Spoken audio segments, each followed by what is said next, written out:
Doctor Harneet Kaur ji Jalandhar से। राधे राधे श्री हरिवंश। राधे राधे प्रभु जी। महाराज जी, जब परमात्मा का नाम लेते हैं तो दो तरीके समझ आए। एक तो जिह्वा से बाहर नाम लेना, दूसरा ऐसा पुकारना जैसे पास के कमरे में से माँ भाई बहन को पुकारते हुए बार बार बुलाना, इस भाव से वो सामने आ जाएं। मेरा मार्गदर्शन करें महाराज जी, मैं दोनों में से किस तरीके से बुलाऊं? मतलब एक तो जिह्वा से बाहर लेके और एक तो पुकारते हुए। देखो, एक होता है वाचिक, फिर होता है उपांश, फिर होता है मानसिक। परा पश्यंती मध्यमा वैखरी, ये वाणी है। जो हम बोल रहे हैं वैखरी वाणी है।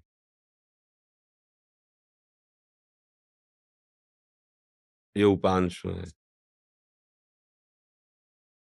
चल रहा है। ये मानसिक है, बिल्कुल शांत मन, शांत इंद्रियां, और वो परावाणी से भजन हो रहा है। तो हमें अपनी स्थिति देखनी कि हमारा भजन कहाँ से कहाँ तक पहुंचा है। यदि हमारा थोड़ा वीडियो को लाइक करो मन और भाग रहा चैनल है, को सब्सक्राइब करो। हमें धन्यवाद। मानसिक जप पे ज्यादा नहीं टिकना चाहिए, हमें तुरंत वाचिक पर आना चाहिए।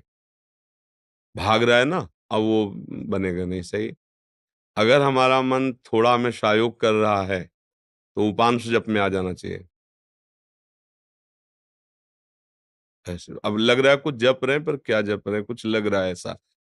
मानसिक जप ये होता है कि सामने मंत्र है, कान में सुनाई दे रहा है, आंख में एक एक अक्षर जमा हुआ है, और अंदर से परावाणी से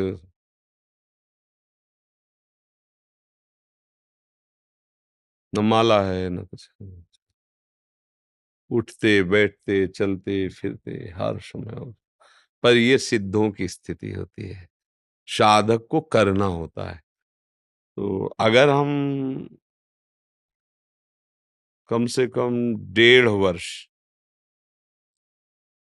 जवान से अभ्यास करें, राधा राधा राधा राधा राधा राधा राधा राधा राधा, बिना प्रयास के उपांश चलने लगेगा। और अगर हम और कुछ समय उपांश का अभ्यास करें तो फिर मानसिक में स्थिति आने लगेगी। पर इतना करने में बीच में जो यात्रा है बहुत घबराहट की है। जब पाप नष्ट होते हैं तो जलन पैदा होती है, नाना प्रकार के जो जिंदगी में कभी भी झगड़ा द्वेष अपमान हुआ होगा सब याद आएगा, सब जो पाप किए हैं वो सब सामने आए, क्योंकि भस्म होगा ना। और उस समय साधक को टिक पाना बड़ा कठिन होता है। अच्छा, जो कमजोरी रही वो तुम्हारे सामने उपस्थित हो जाएगी। जैसे आप काम, क्रोध, लोभ, मोह, मद, वही तुम्हें दबाना शुरू कर देगा, क्योंकि अब युद्ध शुरू हो गया ना। नाम अब विजय करवाएगा ना, तो नाम न छूटे, उत्साह न टूटे, और आप आगे बढ़ते रहो तो जीत जाओगे। और इसके लिए साधु संग बहुत जरूरी है। जैसे हम कहीं हार रहे हो और कोई हमारा विश्वास नहीं कह दे, जीत गए जीत गए, अरे बस जीत गए, उठा पटक बस पटक, तो उसमें बल आ जाएगा। उसने दिया कुछ नहीं, वाणी से केवल बोला तुम निकल गए, घबराना मत, आप बस आगे निकल गए, आप निकल जाओगे। अरे तुम क्या निकल पाओगे, गए गए, वो निरुत्साहित होकर मर जाएगा।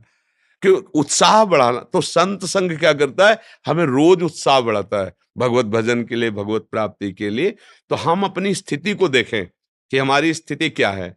अगर कुछ मिनट हम जब शांत होकर जपते हैं, फिर मन भाग जाता है, परेशानी, अभी हमारी मानसिक स्थिति नहीं, हमें उपांश में आना है, और उपांश में भी जी घबराने लगता है, परेशानी हो रही, तो नाम कीर्तन करना है, राधा वल्लभ राधा वल्लभ राधा वल्लभ श्री हरि राधा। अनेक राग रागिनियों से इसीलिए हमने छूट दी है कि आप अनेक धुनियों में गाओ। संसारी आदमी है, तुम्हें पसंद है ये धुनी, उसी पसंद धुनी में राधा नाम लगाओ। राधा नाम जहर है, पर उसे शोध करके दो, जब शोध करके दोगे तो दवाई का काम कर जाएगा। संसारिक ध्वनि है, पर लगाओ राधा नाम उसमें, और आप गाओ राधा राधा राधा, तो भाव को भाव अनखाल सहु, नाम जपत मंगल दिशि दसहु।